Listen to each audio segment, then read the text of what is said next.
Hi everybody, I'm Nicole from the Haliburton County Public Library, and today we're going to be doing a tree of life made out of wire and made in a hoop. So here's my examples I've done in the past. And here's what you're going to need. Okay, so you'll need a hoop of some sort. I have a metal one here. You can do different sizes. Bigger ones tend to be a bit easier to maneuver wires with. So I also have my wire. So the higher the gauge, the thinner the wire, the more bendable. I also have a pair of cutters and a couple different sets of pliers here. I also have kind of some chunky style beads. I have different colors and sizes and designs of them. I also have, and this is optional, it's a wind chime. I'm going to be adding these to the bottom of my tree of life. Okay, so let's get started. Okay, so to begin, you have to decide what size hoop you're doing. So here's mine. And then you're going to take your wire. I'm going to do kind of a blend of the 3 different types I have. So you need, across the hoop, you need at least 2.5 lengths of that. I do actually 3, just because sometimes I don't cut very evenly, so it just kind of helps balance my cutting. So as you're doing this, just kind of pull the wire so there's not too much of a bend in it. This will just help you when you go to do the next steps, that's all. I line up the ends. So depending on the hoop, you're gonna need different amounts of cut wire. So I would say, I think the hoop I have is about 6 inches in diameter. I would say you're gonna need probably 30 or so.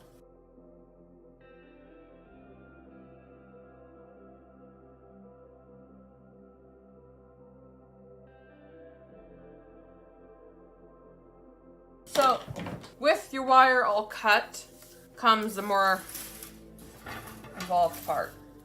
So you're gonna take your hoop and you have to do this strand by strand. You're gonna put your wire through so it hangs. Even up the ends. Do a half. And then you're gonna twist it on. And the tighter you can go on the hoop, better. The thicker the wire, it tends to be a little hard. If you do it and you have trouble getting the wire close together, just take a pair of pliers and just kind of pinch it closed. And then I just leave the strands poking out for now. And then you're gonna do that with every single wire you cut.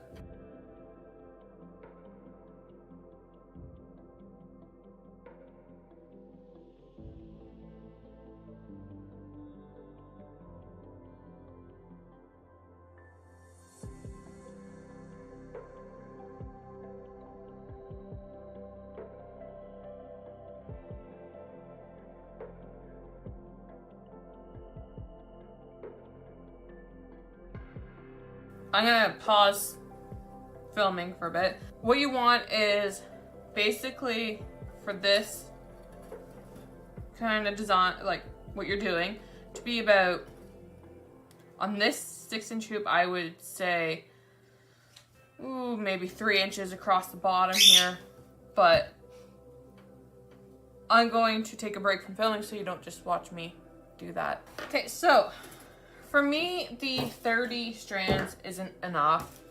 I'm just finishing up with those. It's about half the amount I need, so mine's gonna be closer to 60. So I'm gonna have to cut some more wire. Like I said, it kind of just depends on the size of your hoop. If you have a 3-inch hoop, 30 should be plenty. If you have a very small one, I think you could probably get away with 10. So I have this much. I kind of want just just a little bit more to give it a good root base for the tree of it. So I'm gonna cut some more wire.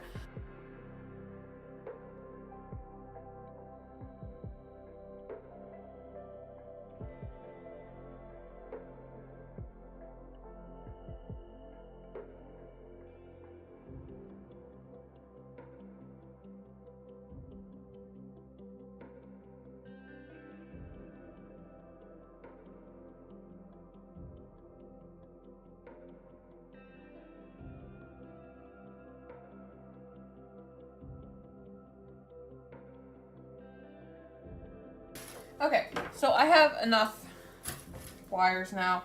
So what you're gonna do is you have a choice for this. You can take each individual pairing, do a quick twist at the bottom, then do this next step. I'm not gonna do that. It looks nice. Don't get me wrong, it looks nice when you do that, but you don't have to. So I just kind of split it in half with my finger, like so, and do a twist. And as I do it, I kind of flip the hoop over.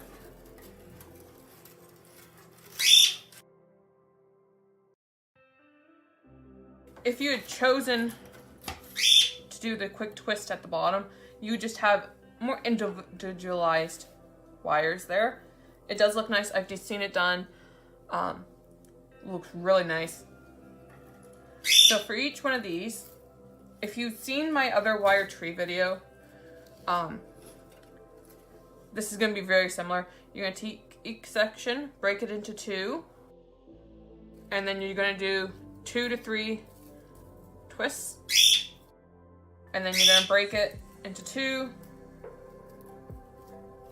do 2 to 3 twists, break it into 2, 2 to 3 twists, and you continue on until you get close to the hoop.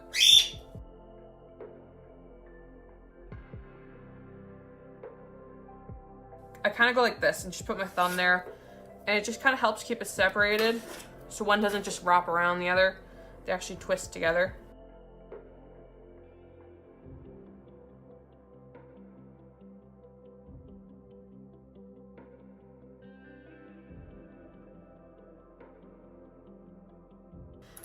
So it's really, really close to the hoop here. I'm gonna leave these, and then I'm going to do that part of this last all around. So at the beginning of the video, I said I had beads. So I have quite a bit of selection. So what you do is near the end or wherever, you can take a bead and just slide it on, and then continue on. The plain trees just look fine as well. Okay, and then I just quick bend down. It just keeps them out of the way so you're not scratching your hand on them.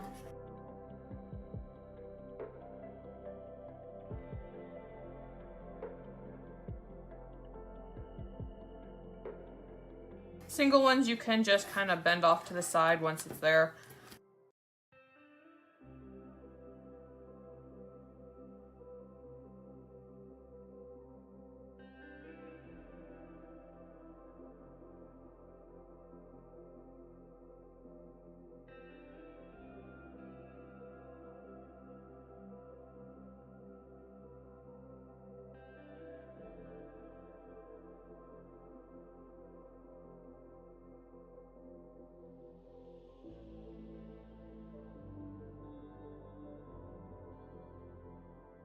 Just keep in mind, the more twists you add, the shorter the wire is going to get.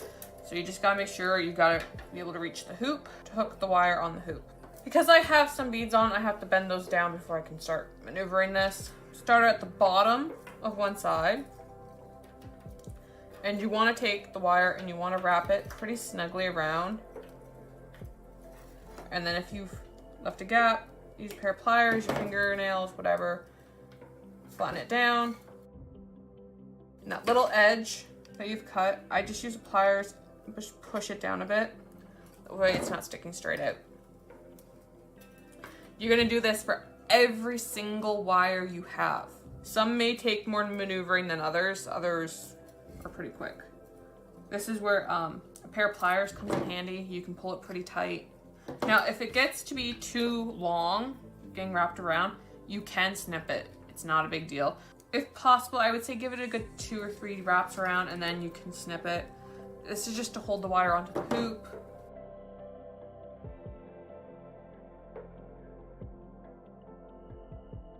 So what I'm gonna do is I'm gonna stop right at the top here, and I'm gonna start doing this side so that I can kind of place these where there's a gap at the top.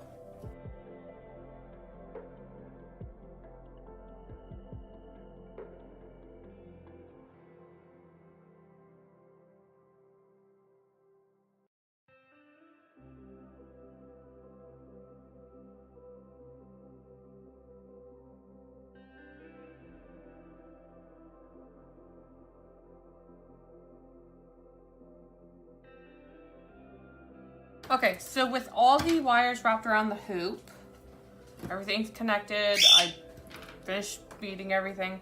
I've just taken apart the wind chime I had, and I have some of the thin wire.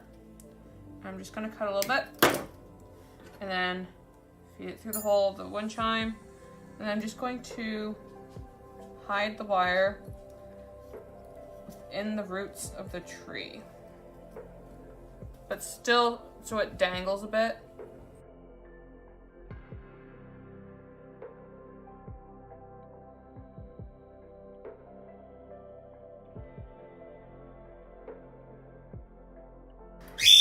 Another way is just to put the wire at the roots, give it a couple good twists. So the last thing I recommend putting on is a hoop of hanger of some sort. So again, just the wire. I go up through and I twist these together.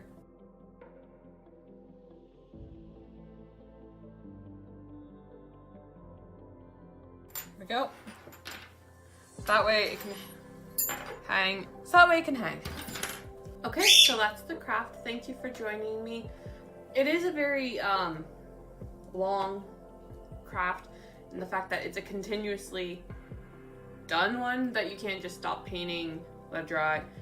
It is fairly long and tedious, but the results are really, really nice. So thank you for joining me. And